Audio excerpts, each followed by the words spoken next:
¿Qué tal? Muy buenas noches. Sean todos bienvenidos a este estudio. Este estudio, debido al programa que tenemos y que estamos tratando de llevar a cabo cada jueves a las 8:30, el programa Hablando con Sentido. Hablando con Sentido. Este programa, amados oyentes, nos ha ofrecido algunos temas muy interesantes. Vamos a hablar acerca de que Dios está presente. Ustedes recordarán aquella lección en que hacíamos énfasis en que Dios está presente, porque si tocando, ¿verdad? Buscándole, podamos hallarle. También en ese programa hemos hablado acerca de las tres grandes dispensaciones.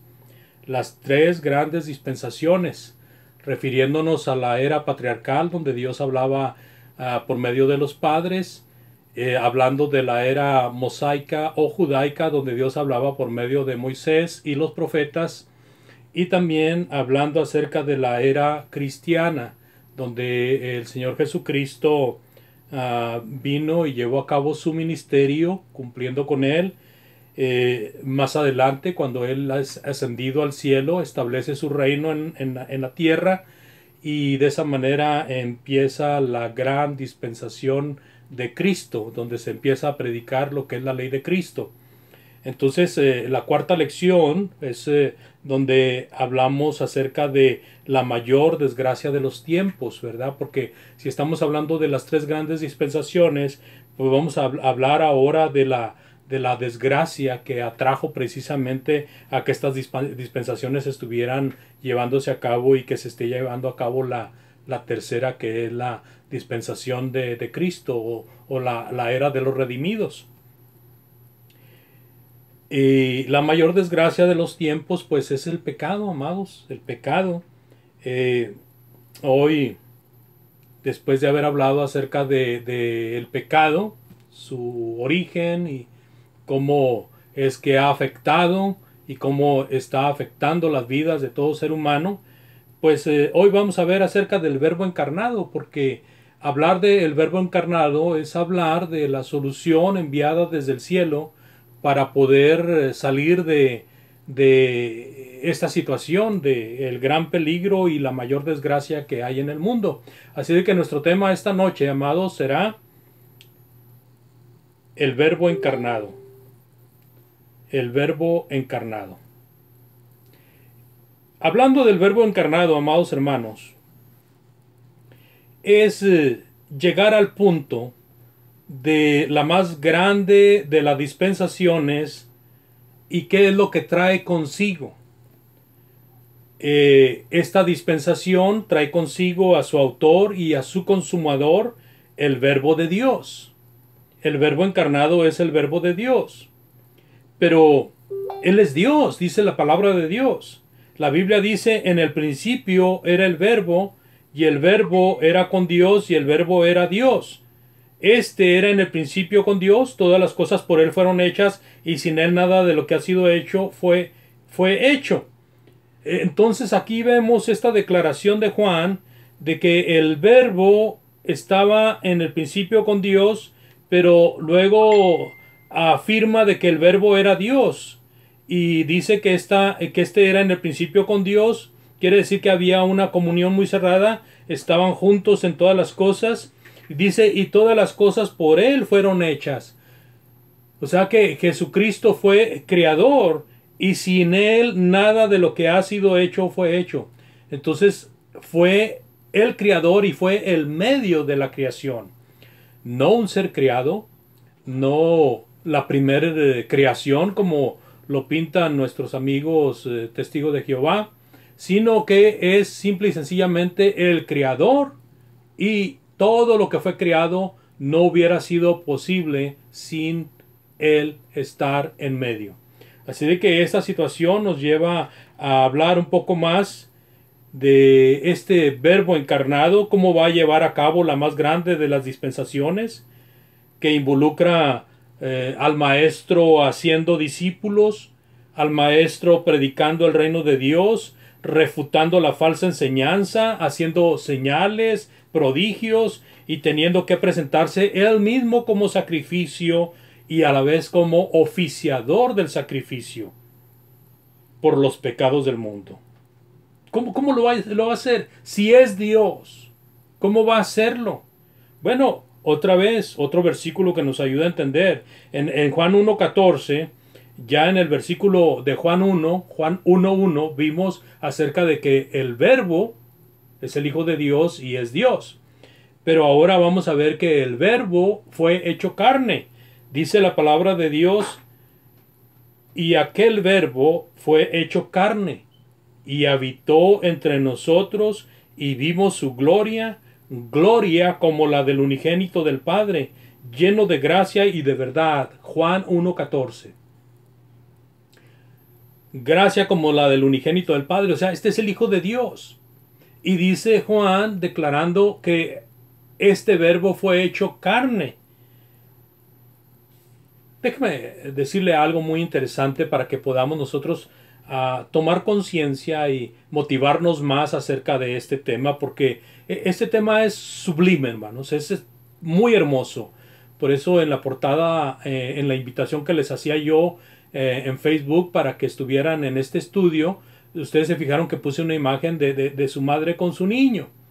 Es muy tierno, es muy sublime, porque el hecho de hablar de la carne muchas veces nos suena como un poco estridente la palabra carne, porque en la palabra de Dios hemos aprendido a no ir conforme a la carne y no a hacer los deseos de la carne, sino al contrario, lo que el Espíritu nos enseña. Sin embargo, no siempre hablar de la carne es hablar mal de la carne.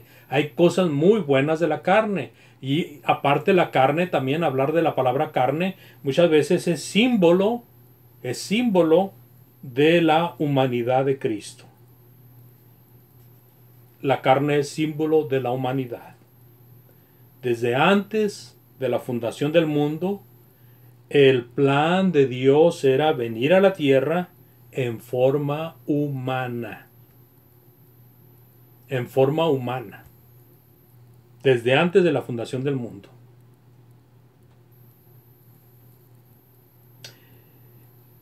En Efesios capítulo 1, versículo 9 y 10, por favor, abra su Biblia. Dice la palabra de Dios ahí, palabras del apóstol Pablo cuando él está encarcelado, dándonos a conocer el misterio de su voluntad, según su beneplácito, el cual se había propuesto en sí mismo, está hablando de Jesucristo nuestro Señor, de reunir todas las cosas en Cristo. Estaba hablando del Padre, perdón, y ahora está diciendo el propósito de esta plática, de reunir todas las cosas en Cristo en la dispensación del cumplimiento de los tiempos, así las que están en los cielos como las que están en la tierra. Se fija, ahí el propósito de Dios es que haya una unicidad entre el cielo y la tierra, un misterio indudablemente, pero luego este misterio nos lo da a revelar Dios por el advenimiento de su Hijo a la tierra. Jesús, el Señor, nos vino a enseñar la sabiduría de Dios mientras estuvo en la tierra. ¿Qué hizo Jesús? Jesús preparó hombres idóneos que fueran guiados por el Espíritu Santo para darlo a la iglesia. Lo que los apóstoles iban haciendo, iban aprendiendo, lo iban dando a la iglesia. Esto es en el plan eterno de Dios. O sea, esto estaba en el plan eterno de Dios. Todos sabemos, ¿verdad?, del nacimiento de Jesucristo. Todos estamos de acuerdo en que Jesús vino a nacer de una virgen. No fue para siempre virgen, pero cuando Jesucristo vino a su vientre, ella era virgen. Por lo tanto, la iglesia recibe beneficio de ese nacimiento. Porque cuando Jesús nace, es el cumplimiento de la promesa de que Dios enviaría a su Hijo. Y entonces por eso hay tanta alegría en la tierra, porque empieza a verse, a vislumbrarse el plan bendito de Dios hecho desde la eternidad, hecho desde la eternidad. Y entonces este hijo de mujer, este verbo hecho carne por medio del nacimiento humano, pues viene a crecer y viene a empezar su ministerio de tal manera que, como decíamos, preparó hombres idóneos y estos hombres idóneos fueron los que ayudaron a la edificación de la iglesia del Señor. La iglesia es el lugar en la tierra donde se le da a conocer. La iglesia, amados hermanos, es el lugar donde aún los ángeles están al pendiente. Están al pendiente, son instruidos por las revelaciones que son dadas para este plan bendito de Dios, y a la vez están instruidos para ayudar y ayudar aún en la instrucción por medio de lo que la iglesia da a conocer, que es la multiforme sabiduría de Dios. Dice la palabra de Dios en Efesios 3, 10, 11, donde habla también del plan eterno de Dios, en Efesios capítulo 3, versículo 10, 11, para que la multiforme sabiduría de Dios sea ahora dada a conocer por medio de la iglesia a los principados y potestades en los lugares celestiales, conforme al propósito eterno que hizo en Cristo Jesús nuestro Señor. Fíjese, el propósito eterno hecho con Jesucristo nuestro Señor. ¿Dónde? ¿Dónde se hizo este plan eterno? Pues donde mora Dios. Antes de venir Jesús a la tierra, se hizo este plan eterno. Así que este verbo encarnado es nuestro Señor Jesucristo, el Hijo de Dios, enviado desde el cielo. Dice en Gálatas 4:4, por favor, Gálatas 4:4, pero cuando vino el cumplimiento del tiempo, Dios envió a su Hijo, nacido de mujer y nacido bajo la ley. Entonces, cuando vino el cumplimiento, o sea, hubo un plan en el cielo, un plan eterno, cuando se habla de eterno, que es antes de la creación del mundo. Y este plan eterno fue hecho en la eternidad y para la eternidad. El punto aquí es que es hecho en el cielo y llega el momento de cumplir o de empezar ese plan eterno de Dios. Así que es cuando Dios envía a su Hijo a la tierra. Pero cuando vino, dice en Gálatas 4:4 nuevamente ahí, pero cuando vino el cumplimiento del tiempo, Dios envió a su Hijo nacido de mujer y nacido bajo la ley. Indudablemente, amados, que nosotros no tenemos ni una pizca de duda en cuanto a que esto sucedió. Porque tenemos mucha evidencia bíblica, mucha evidencia en la palabra de Dios acerca de que esto se llevó a cabo. Que no solamente fue una promesa, no solamente fue un plan que iba a quedar allá, no solamente fue algo figurado de que Jesucristo iba a venir a la tierra, pero no vino, sino que era una figura. No, es una realidad. Y es literal. Jesucristo vino a la tierra. ¿Cómo podía venir a la tierra? Haciéndose carne. Haciéndose carne. Por eso nuestro tema es el verbo encarnado. La misma palabra declara que el verbo se hizo carne. Y esto es el hecho de que tiene que ver con la procreación del Hijo en el vientre de María por el Espíritu Santo y el nacimiento de Jesucristo como un niño normal, un niño humano, un niño de carne y hueso. Ahora ese niño creció, ese niño creció en gracia y conocimiento ante Dios y los hombres. Ese niño aún en su niñez, a los 12 años, tenía un celo tremendo por las cosas de su padre. Pero es hasta la edad de 30 años cuando Jesucristo empieza su ministerio. Y es donde él está enseñando, instruyendo a estos hombres idóneos, con la excepción de Judas. Y aún después de estos hombres capacitó a otros por medio del Espíritu Santo. Y a estos que capacitó al principio, los que anduvieron con él, fueron guiados por el Espíritu Santo para enseñar todas las cosas de Dios. Así de que el verbo fue hecho carne y no es solamente una declaración y no es solamente una metáfora, sino que es algo literal. Dice la palabra de Dios en Filipenses capítulo 2, versículos del 5 al 8. Filipenses 2 del 5 al 8 dice: haya pues en vosotros este sentir que hubo también en Cristo Jesús, el cual siendo en forma de Dios, no estimó el ser igual a Dios como cosa a que aferrarse, sino que se despojó a sí mismo, tomando forma de siervo, hecho semejante a los hombres, y estando en la condición de hombre, se humilló a sí mismo, haciéndose obediente hasta la muerte y muerte de cruz. Tremendo. Yo encuentro una relación muy grande con las palabras del apóstol Pablo, que también cuando escribe a los filipenses está preso, está en la cárcel por causa de la predicación del evangelio. Y encuentro mucha relación con las palabras de Juan.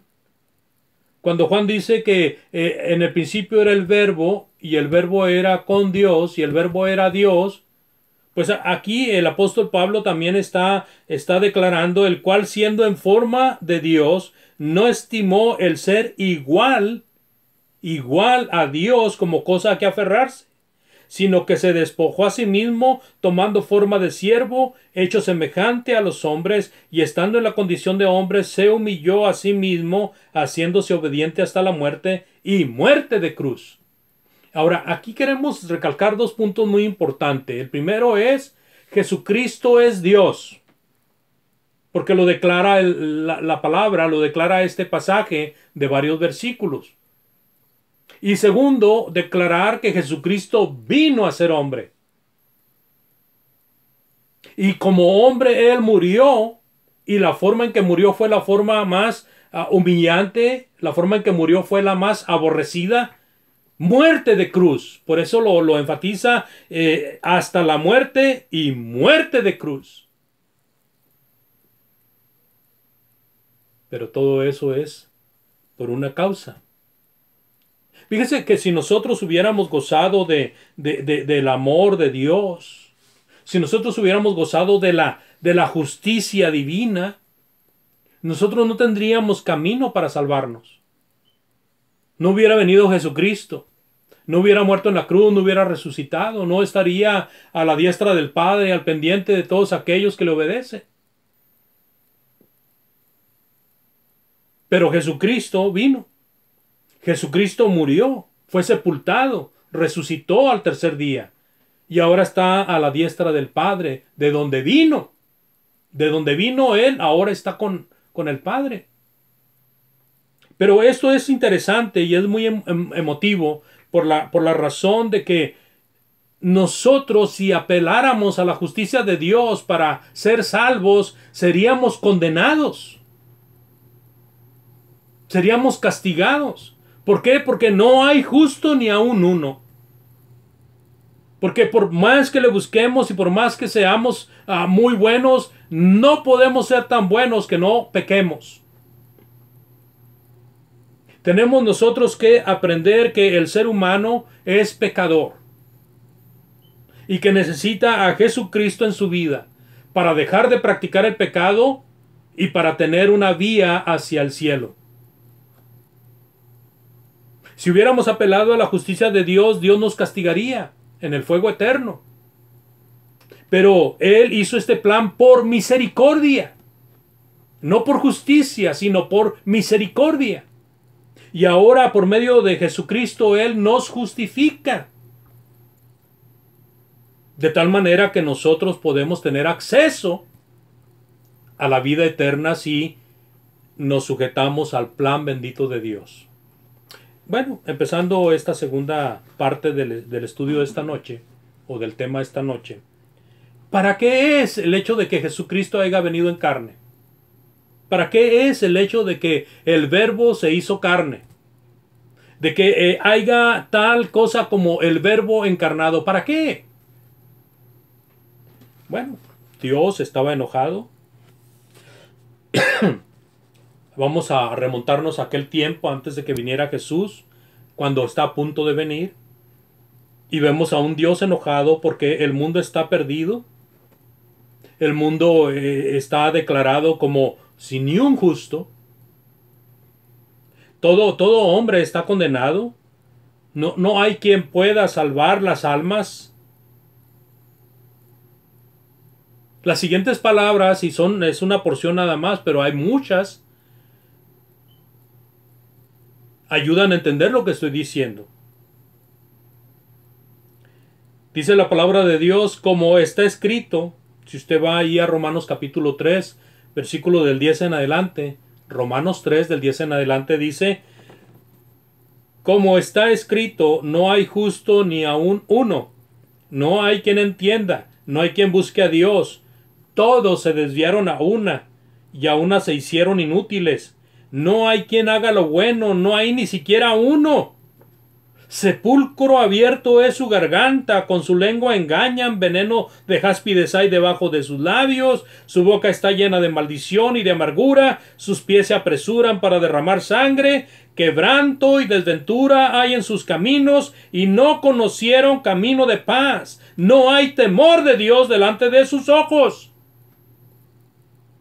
Y muchas veces nosotros decimos, esto es horrible. Esto es muy feo, es la condición más triste del mundo. Pero muchas veces, aún pensando en eso, esta condición no nos mueve a buscar una pacificación con Dios.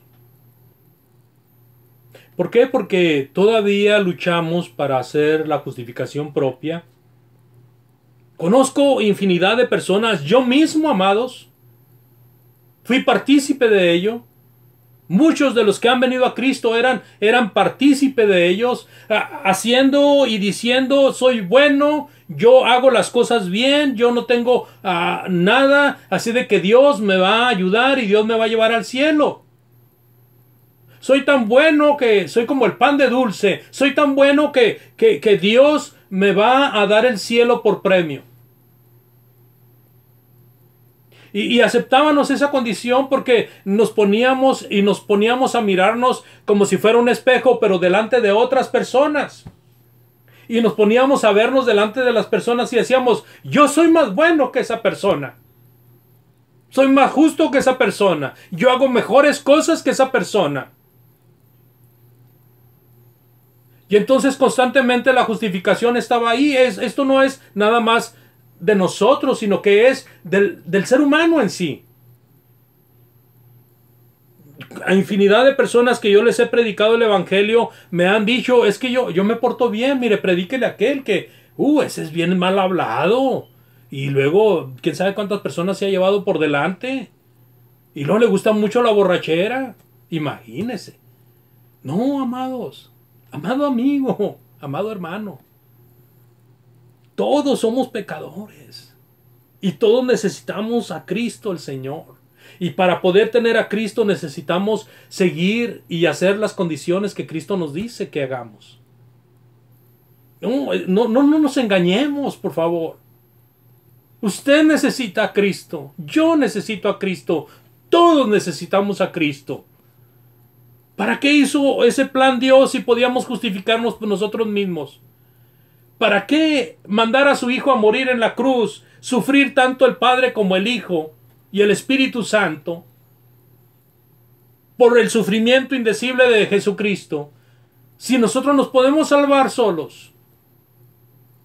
¿No? Claramente dice la palabra de Dios, no hay quien entienda, no hay quien busque a Dios. Todos se desviaron a una, se hicieron inútiles, no hay quien haga lo bueno, no hay ni siquiera unos. Declaración de Dios, hermanos. Así nos ve Dios sin Cristo.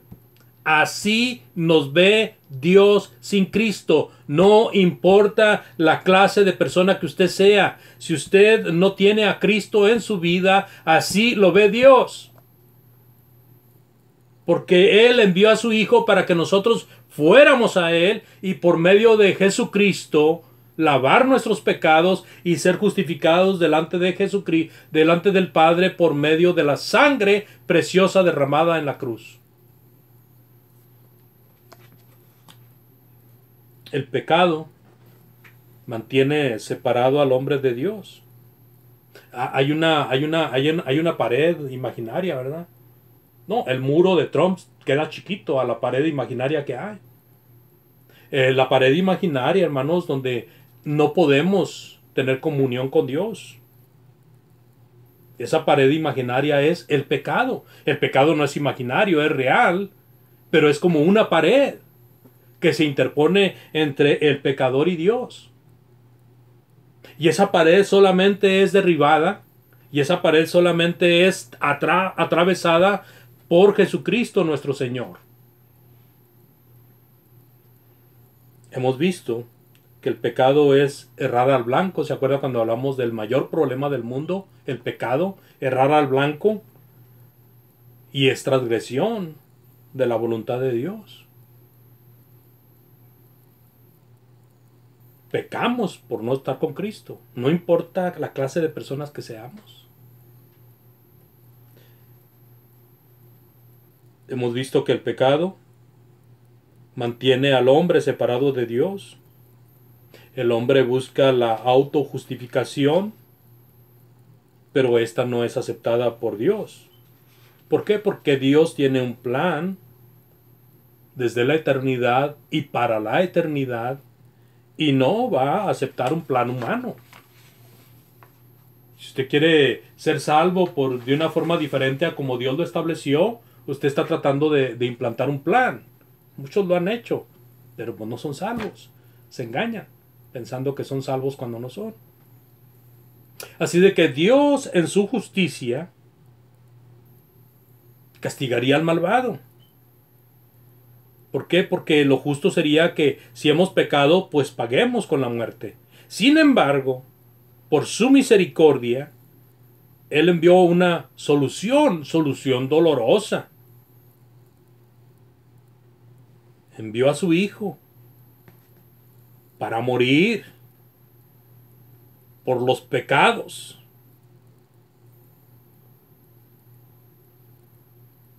Para que hubiese un medio de salvación. Él sufrió lo que el ser humano no puede imaginar, lo que ningún ser humano ha sufrido. El sufrimiento vino por el ataque de los judíos y de los romanos hasta la muerte, y muerte de cruz. Todo esto con el propósito de que fuésemos salvos. Para que fuésemos salvos. Nosotros no podemos salvarnos por nosotros mismos, pero si oímos la palabra de Cristo, si oímos el Evangelio de Cristo y lo aceptamos, nosotros podemos ser salvos. Mire, la palabra de Dios dice en Romanos 8 del 1 al 4, ahora pues, ninguna condenación hay para los que están en Cristo Jesús. ¿Quiénes son estos? Los que no andan conforme a la carne, sino conforme al Espíritu. Porque la ley del Espíritu de vida en Cristo Jesús me ha librado de la ley del pecado y de la muerte, porque lo que era imposible para la ley del pecado, por cuanto era débil por la carne, Dios, enviando a su Hijo en semejanza de carne de pecado, y a causa del pecado, condenó al pecado en la carne, para que la justicia de la ley se cumpliese en nosotros, que no andamos conforme a la carne, sino conforme al Espíritu. Aquí el apóstol Pablo está declarando acerca de lo que es el pecado en el ser humano, de tal manera que está apartado de Dios, pero por Jesucristo vino la salvación. Por medio de la cruz, por medio de la muerte de Cristo, nosotros tenemos esperanza de vida eterna. Pero no es por decir, es que Cristo murió en la cruz, ¿verdad? Sino es por el hecho de aceptar el mensaje de Cristo.